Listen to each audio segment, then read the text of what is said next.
and welcome to the Health Data Ethics Podcast. I'm your host, Jenny Owens, and in this episode, we're going to continue our series on the the blueprint for the AI Bill of Rights that was released by the White House and the Office of Standards and Technology. In this episode, we are going to talk about human alternatives to artificial intelligence, and this one I thought was really interesting. A lot of rich fodder for discussion here. So it seems very simple to say that you should know, building off of last episode, right? You should know when there is artificial intelligence in your life, in your environment, and you should, if you wish, be able to opt out and say, actually, I would like a human being to do this instead. So the very simple analogy is, when I go to the airport, I can go through the TSA screening, I can put my hands up above my head, I can do the little millimeter wave thing, or I can request to have a human alternative, and that is to have one lovely female TSA agent come out, pat me down, make sure that I'm not actually trying to smuggle anything on my person. I always get whenever I travel, I tend to braid my hair, and so that tends to throw off the reader. So often they just come around and they with my hair. It's what happens when you braid thick wet hair. Anyway, so ideally, right, you should be able to be notified and explained to, hey, we're going to use some artificial intelligence here to select, your appointment frequency, or, to judge your risk for developing a chronic illness. And you should be able to say, actually, kind of, I don't really want to. Can you just leave me out of that? This is interesting for a number of reasons. One, because once again, healthcare is called out specifically as being a sensitive domain that should have really extra scrutiny around the artificial intelligence and the human alternatives, that these should be tailored to the purpose, that they should have meaningful oversight. So if the groups that are overseeing these, are they actually overseeing? Do they have the appropriate access? Are they taking action? Or are they just kind of, looking at things and rubber stamping?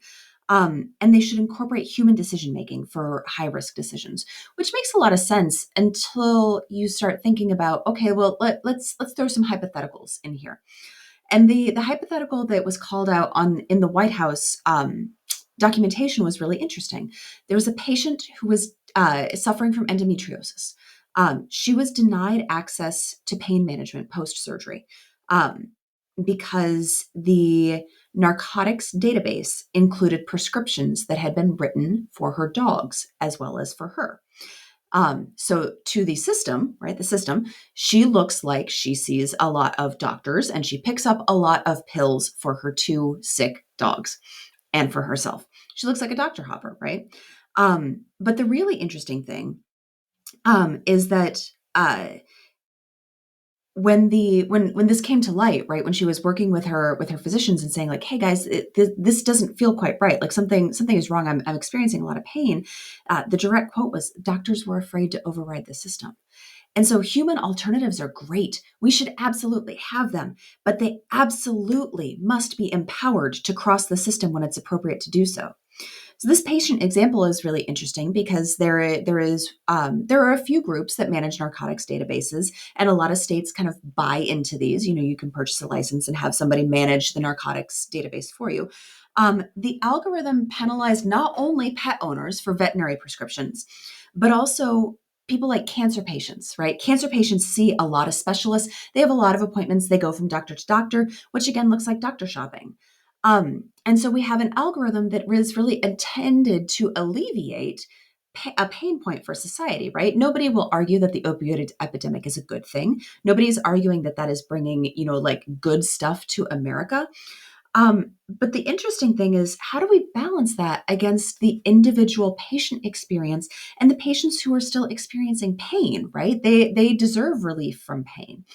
And so, the human alternatives, they have to be empowered to actually make these changes and to cross the system when it's appropriate.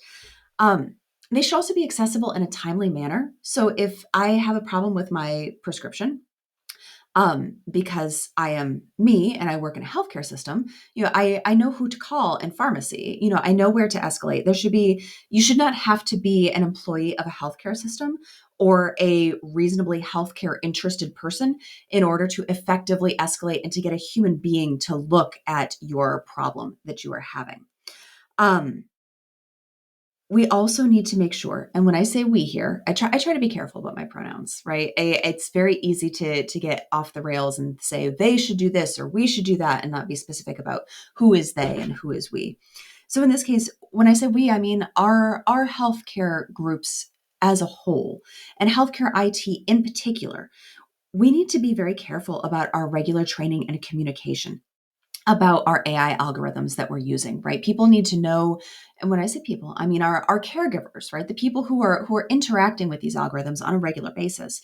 They need to know how to properly interpret the outputs of the algorithm, and they need to know how to mitigate any effects that kind of are knock-on effects from the algorithm. How do you mitigate the automation bias, right? So I have a good example of this.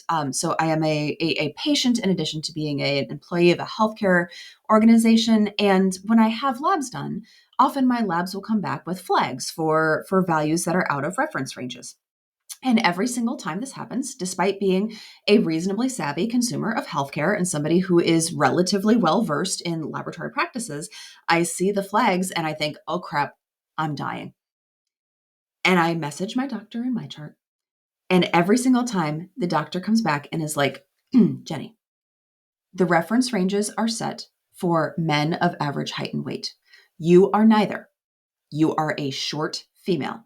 Looking at the rest of your medical record, I feel quite confident in saying that no, your kidneys are not failing. No, your liver is fine. Can you please simmer a little bit and please stop interpreting the flags as gospel, because the flags are just there to tell us that, hey, this is out of the reference range. Can you take a second look? I have taken a second look with my human eyes and my human medical judgment, and I have decided that you're probably fine.